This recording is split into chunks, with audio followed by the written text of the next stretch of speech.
Hi everyone, நம்ம வீட்ல Sunday அன்னைக்கு செய்த மீன் குழம்போட ரெசிபி தான். மீன் குழம்பு எப்படி செய்தாலும் நல்லா தான் இருக்கும். என்ன சின்ன சின்ன மாற்றங்கள் செய்யும்போது கொஞ்சம் டேஸ்ட் மாறுபடும் அவ்வளவுதான். நம்ம எண்ணெய் ஊத்திக்கலாம், கொஞ்சம் வெந்தயம் போட்டுக்கலாம். இதுல ஒரு தப்பு பண்ணிட்டேன், கடுகு போடவே இல்லை.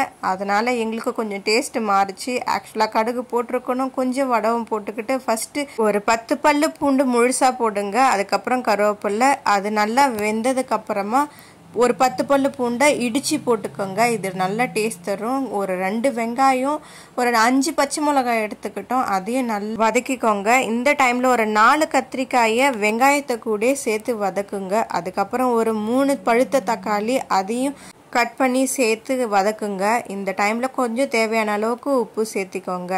ஆக்சுவலா கொஞ்சம் முழுசா தான் இருக்கும் தக்காளி பூண்டு. இது எதனாலன்னா நான் சொல்றேன். இந்த டைம்ல நான் 1 ஸ்பூன் அளவுக்கு ஹோம்மேட் மிளகாய்த்தூள், 1 ஸ்பூன் அளவுக்கு மிளகாய்த்தூள், 1 ஸ்பூன் அளவுக்கு மல்லித்தூள் அண்ட் 1/4 ஸ்பூன் அளவுக்கு மஞ்சள் தூள், 1 ஸ்பூன் அளவுக்கு மீன் குழம்பு மிளகாய் தூள் இருக்கு இல்லையா, அதையும் சேர்த்துக்கிட்டு தேவையான அளவுக்கு புளியும் சேர்த்து நான் நல்லா கொதிக்க வச்சாச்சு தண்ணி ஊற்றி. கத்திரிக்காய், பச்சை மிளகா, பூண்டு எண்ணெயில் வறுபடும் பொழுது நல்லா டேஸ்ட் கொடுக்கும். முக்கியமாக இந்த பச்சை மிளகா எண்ணெயில் வறுத்தா காரம் இருக்காது. அப்புறம் தக்காளியும் அதே மாதிரி அதிகமாக குழஞ்சி போகக்கூடாது.